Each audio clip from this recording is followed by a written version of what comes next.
which is the Asia. So today, two-thirds of the global population is expected to be in the east side of the world in 2025. 3 out of 4 top global countries are on this side, and India is one of those. India scores the size of the economy and in the growth potential, but will soon have more workers than China.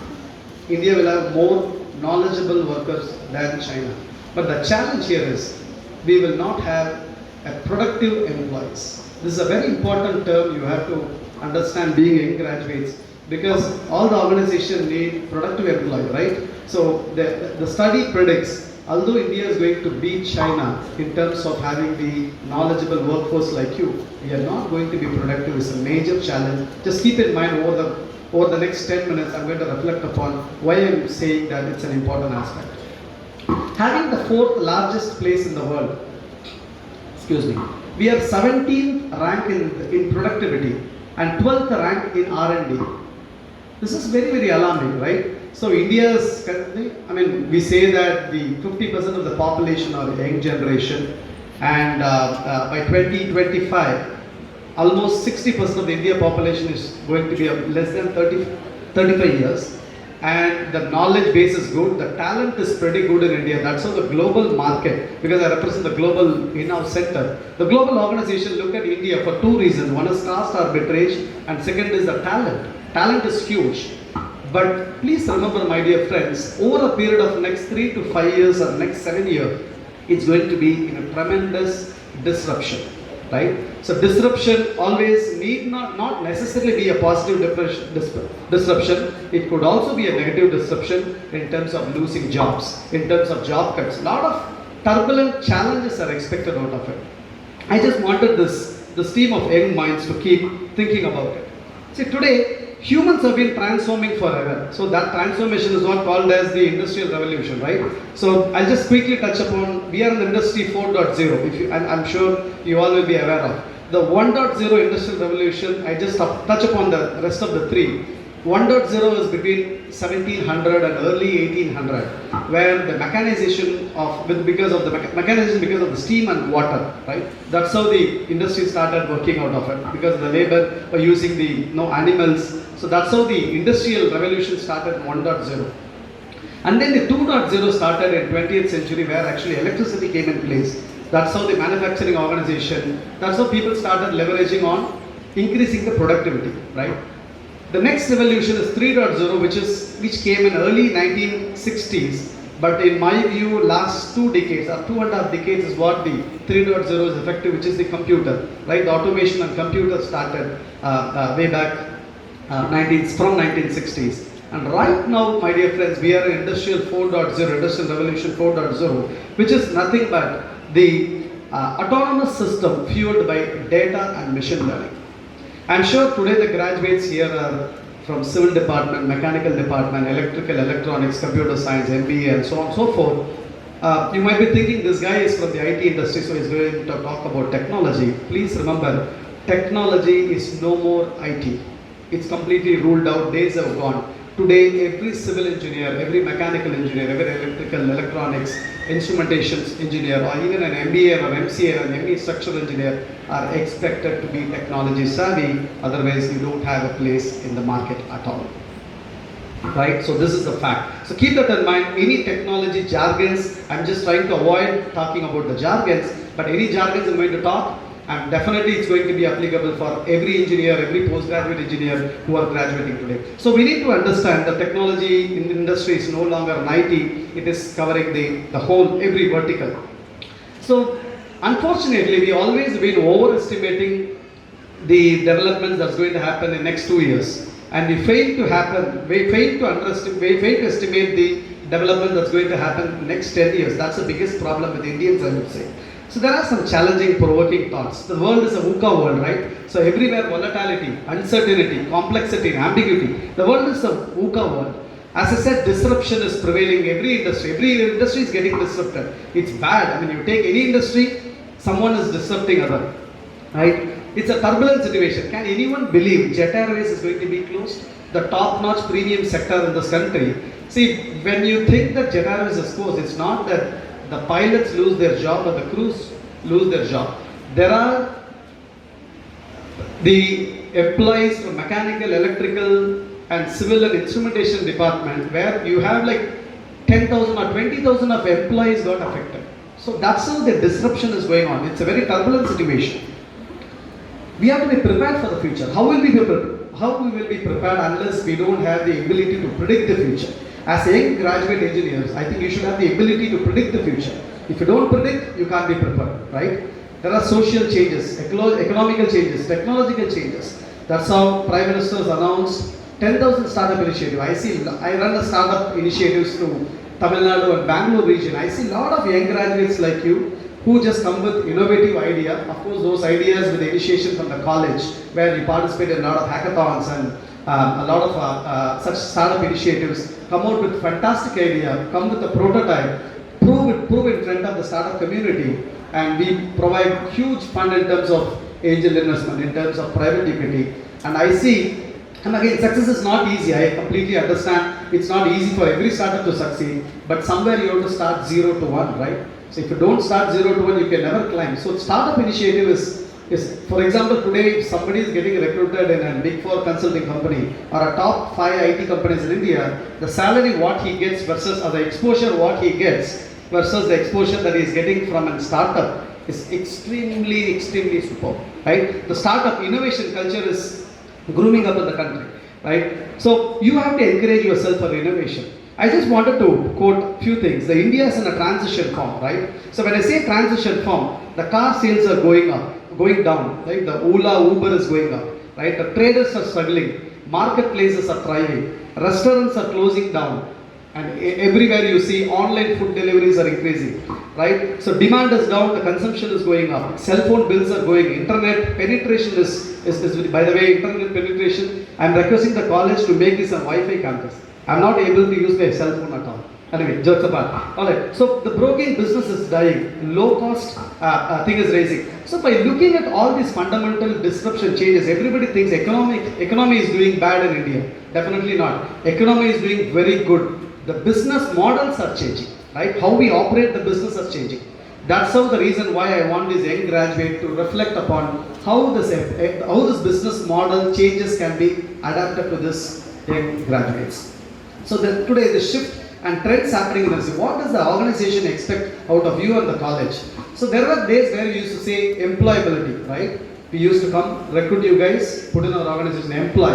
The days are gone. Now we don't want to employ you graduates. We want to deploy you. You know what I mean deployment? The day I hire you, I want you to be productive from the day one. Other than your half a day or 1 day induction, we want you to be productive. So employability trend is moving to deployability. Number 2, hire and train. There are days where the organizations come to your campus, hire you, put you to an intensive 3 months and 6 months training, and then we take you to a job. The days are gone. We don't want to hire and train. We want to train and hire. In this place, we, in the sense, not necessarily the organization, but it's also the responsibility of the college. It is also the responsibility of the students to train yourself, not necessarily getting into an institute. You see, if you get into Google, you have millions and millions of productive, proper sites that host you different contents where you can learn and get credentials. So, hire and train concept is gone. Now, train and hire. So, employability to deployability is the first trend that is shifting. Train and hire to hire and train. Hire and train to train and hire is there. The third important trend that's happening here is volume hiring, right? Those days where the organizations come and recruit 500 people, 1000 people, days have gone today. Today it's a value hiring. Today if an organization comes to your college, they recruit 5 people. What is the value the organization get out of recruiting these 5 people?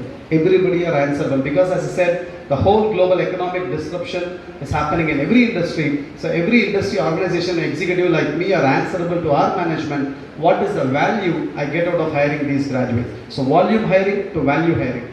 The last important trend is purpose hiring. If I am going to recruit this graduate, whether the organization's goals, objective, purpose is achieved or not. So these are the 4 trends the organization is very keen on recruiting people.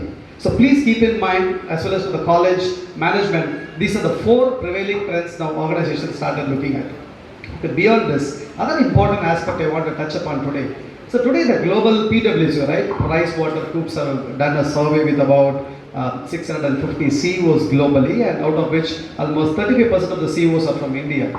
So they conducted various questions, and very emerging and surprising thing that arises out of the survey, 87% of the top CEO management executives felt that they have concerns in availability of the key skills. So for me, it is really alarming. One side, we have a skilled talent. We have a huge talent in the country, young talent in the country, and India is looked at as a talented country. And the college base, especially in South India, is highly respectful. If you see Tamil Nadu, the whole India, across India, any state you take it, definitely Tamil Nadu's base is pretty strong when it comes to employment and job and skills. But still, the concern for the top executives is availability of skilled talent is very, very a big problem. So why this is? If you look at a deep down into the survey, it shows 64% of the CEOs said that it is difficult for their organization to recruit problem-solving skills. So today you may be from, civil engineer, right? So you would have done a CAD, CAM and whatever, the diagrams and all those things, right? Electronic person would have done a math lab and whatever. Computer science would have gone for a Java or a .NET training or a testing for that matter. But that's not enough, right?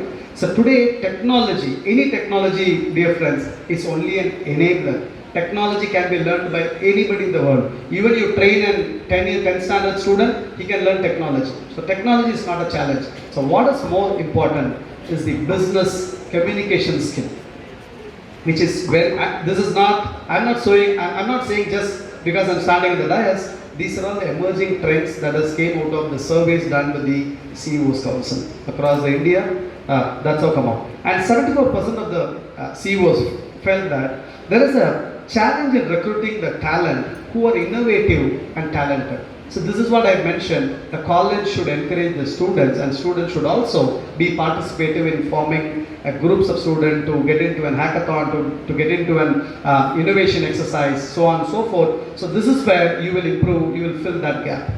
66% of the CEOs felt it is difficult to recruit a talent who is adaptable, right? So today I heard your college have a separate bus for boys and separate bus for girls. That's highly unacceptable for the industry. Because we are expecting the students, when we recruit, we don't see you're a boy or a girl, because the whole global is shifting towards diversity and inclusion, right? So today, women are 100% equal to men. In fact, organizations like us, we started initiative to recruit women candidates who have gone on maternity leave. We want them to come back to the industry. So that's how the trend is going on. So today, I can't assume that the guys are recruited in a company and your boss supposed to be a woman manager. That's it, gone. You don't know how to even talk to a woman, especially in the period of 4 years where you have grown as a professional, right? So I think that trend is really expected out of the industry. So these data points reinstate that availability of skill to workforce, not just of technical skills, as I said, it is also important to have behavioral and leadership traits, my dear friends. Excuse me.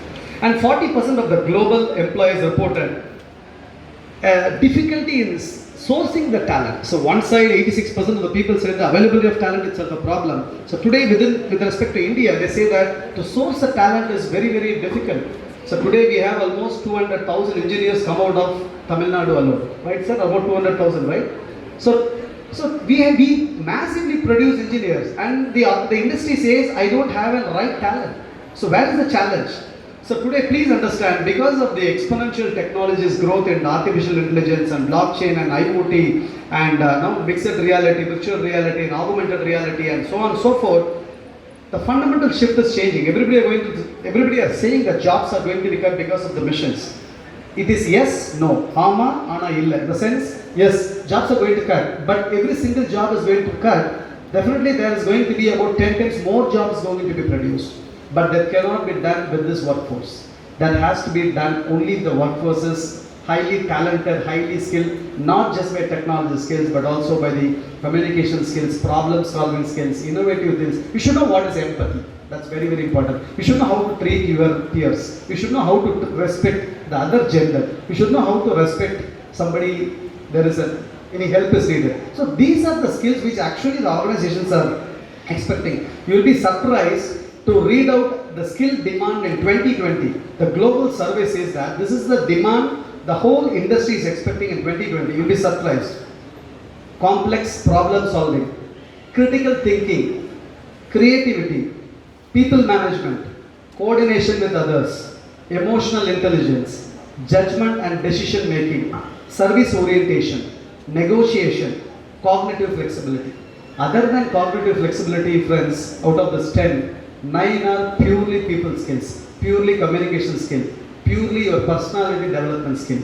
If you don't have the skill, I'm really sorry, probably you may get employment, I wish you all should get employed, but you won't climb in the organization ladder. You won't travel along with the industry, especially because the industry want, in next 5 years, they want their robots and humans to work together. You can't expect robot to do all the work. Robot will do the process automation, be it mechanical, electrical, electronics, computer science, they will do process automation. But human touch can be given only by humans. Human can never be replaced by anybody. To interact that human with robots, the skill what is needed is empathetical skill, thinking capability, problem solution capability. These are the things which our industry is expecting.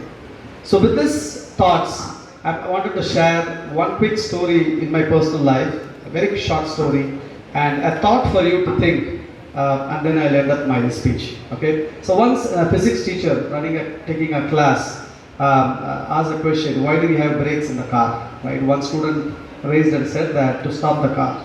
Right. Another student raised and said that to reduce the speed, madam.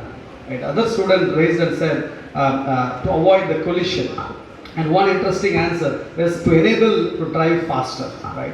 So the purpose of the brake is definitely, to apply the brake when we are speed. We are driving speed because we know the brake is there to save us. We can stop the car. That's how, for a moment, it is because of the brake we can dare to accelerate, drive fast, and stop when we want. At various points in life, my dear friends, we have our parents, petrorgal, right? Friends, mentors, professors. இவங்கெல்லாம் வந்து they would have given lot of suggestions to you. நிறைய questions கேட்டிருப்பாங்க உங்கள் வீட்டில் இந்த 4 இயர்ஸில் நிறைய questions கேட்டிருப்பாங்க. நிறைய கேள்விகள் உங்களுக்கு ரொம்ப இரிட்டேஷனாக இருந்திருக்கும். எதுக்கு நான் காலேஜ் போகிறோம், எப்போ பார்த்தாலும் இந்த மாதிரி கேள்வி கேட்டு இரிட்டேஷன் பண்ணுறாங்க. So today where you are standing today is because of the questions asked by your parents, by your teachers, by your friends, by your mentors. So please use these breaks effectively in your life. These breaks is going to be a lifesaver for you. My second personal story I want to say, I used to travel very frequently, probably in 15-20 days in every 3 months I keep traveling. So this was my first travel.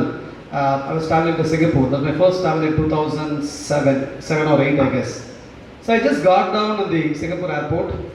I just stepped out of the airport and took a taxi, gave the address where I need to travel.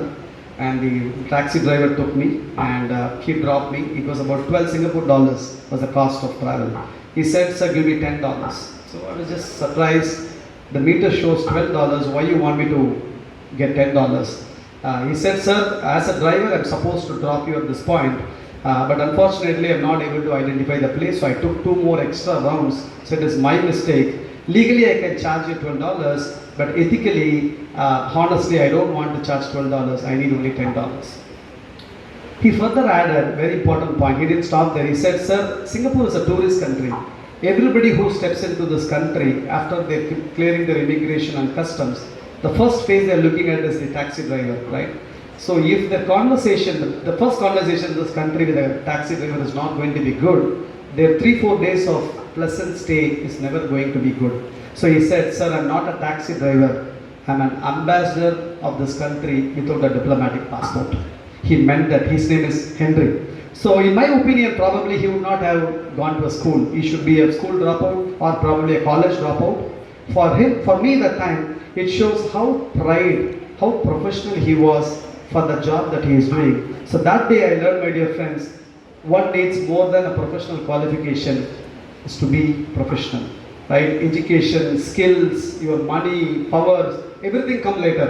The most important thing is your dedication, integrity, and the human values what you carry. That's going to matter a lot. So that's how the professionalism is not what the job, not you do. It is how you do the job. With this, wishing you all the very best. God bless you. Congratulations. Thank you. Vanakkam.